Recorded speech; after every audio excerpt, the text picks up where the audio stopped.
সোনাকে নিয়ে যাচ্ছি হসপিটালে। কোনো অ্যাঙ্গেল থেকে মনে হচ্ছে যে আমার সোনা অসুস্থ বা আমার সোনা হসপিটালে যাচ্ছে। সাজুগুজু করার প্ল্যানিংটা কিন্তু পুরোটাই আমার সোনার। তবে একদিক থেকে বেঁচে গেছি, ও কিন্তু লিপস্টিক ইউজ করতে একদমই পছন্দ করে না, মানে ও কোনোদিন করেও নি। এখন বলি আমার সোনার কি হয়েছে, কেন ওকে নিয়ে হসপিটালে আসলাম। 3 দিন থেকে অনবরত জ্বর ঠান্ডা কাশি লেগেই রয়েছে।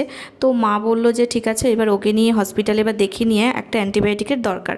তো অনেক প্রেসক্রিপশন আছে, কিন্তু জ্বরের জন্য কি অ্যান্টিবায়োটিক দেবো তার জন্য ডাক্তারের পরামর্শ ছাড়া আমি ওকে খাওয়াতে চাই না। তো সেই জন্য হসপিটালে নিয়ে এসেছি, এটাই আমার বেস্ট মনে হয়েছে। যেহেতু এখনও অনেকটাই ছোট, সেহেতু ডাক্তারের পরামর্শ ছাড়া আমি ওকে কোনো মেডিসিন দিতেও চাই না।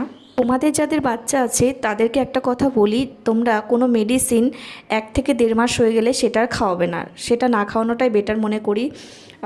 আমি তো খাওয়াই না, তোমরাও খাইও না, ওটা নষ্ট হয়ে যায়। আমি ছোট থেকে আমাদের বেথডরি হসপিটাল এরকমটাই দেখছি, মানে এর কোনো উন্নত নেই। বেথুয়া হসপিটালের ওপর আমরা অনেকেই নির্ভরশীল। এমন এমন পরিস্থিতি হয় হসপিটালে আমাদেরকে আসতেই হয় বাধ্যতামূলক, আর হসপিটালে আসবোই না কেন? আমাদের সরকার আমাদের জন্য নানান সুবিধা দিয়ে রেখেছে এই হসপিটালের মাধ্যমে, তো আমরা সেটা কেন নেব না? তো যাই হোক, আমার মেয়েকে ডাক্তার দেখানো হয়ে গেছে, তো মেয়ের প্রচণ্ড জল তেষ্টা লেগেছে। হসপিটালে আসলে আমরা ধীরতার দোকানে আসি, তবে আজ এসেছি মেয়েকে জল খাওয়াতে। মেয়ের জলের বোতলটা ভুল করে বাড়িতে রেখে এসেছি। আমরা চলে এসেছি আমাদের এই মাঠে, মানে আমাদের বিকেলবেলা হলে এই মাঠটা পুরো ভর্তি হয়ে যায়, সবাই সবার বাচ্চাদেরকে নিয়ে এসে হাওয়া খাওয়া। তারপর মনে হলো মেয়ের জন্য একটা জুতো কিনতে হবে, তো চলে গেলাম পাশে একটা দোকান ছিল সেই দোকানে। আর মেয়েও খুব বায়না করছিল ওর জুতো লাগবে। চলে আসলাম এই দোকানটায়। তো এই দোকানটায় ফার্স্ট টাইম এসেছি, ভালো ভালো বেশ কালেকশন রয়েছে, তবে মিষ্টির জন্য যেরকমটা চাইছিলাম সেরকমটা ছিল না। তো তার জন্য চলে গেলাম আরেকটা দোকানে, মানে আমরা সবসময় যে দোকান থেকে কিনি শ্যামসুন্দর পাদুকালয়। তো তোমরা অনেকেই চেনো বেথুয়াতে যারা থাকো, তো এই দোকানেই আমরা চলে এসেছি। আর আমাদের ম্যাক্সিমাম জিনিস এখান থেকেই নিই, এখানকার জিনিসগুলো খুব ভালো হয়, মানে জুতোগুলো। তো আর মেয়ে বায়না করেছে, মেয়ের জন্য আমি বললাম যে চল যত রাতি হোক মিষ্টিকে আজকে জুতো কিনেই দেবো।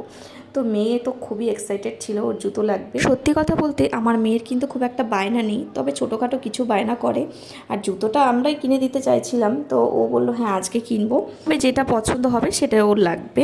তবে হ্যাঁ, ওই দোকান থেকে যে জুতোটা দেখে এসেছি সেই জুতোটা এই দোকানে এসে ওর পছন্দ হয়েছে, মানে এই ব্ল্যাক কালারের জুতোটা ওর লাগবেই। তো লাস্টে দেখো বাবার জন্য এই জুতোটা নিয়ে এসেছি। তো কেমন হয়েছে বলো? বয়স্ক মানুষের জন্য কিন্তু পারফেক্ট। বাড়িতে এসে আমি আর দিদি রুটি বানাচ্ছিলাম, তো এত গরম পড়েছে, গরমে পুরো ঘেমে গেছিলাম।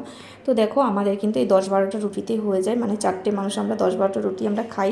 আর দেখো প্রচণ্ড গরম, আমাদের রান্নাঘরটা এত ছোট, তো যেই কারণে এত গরম থাকে।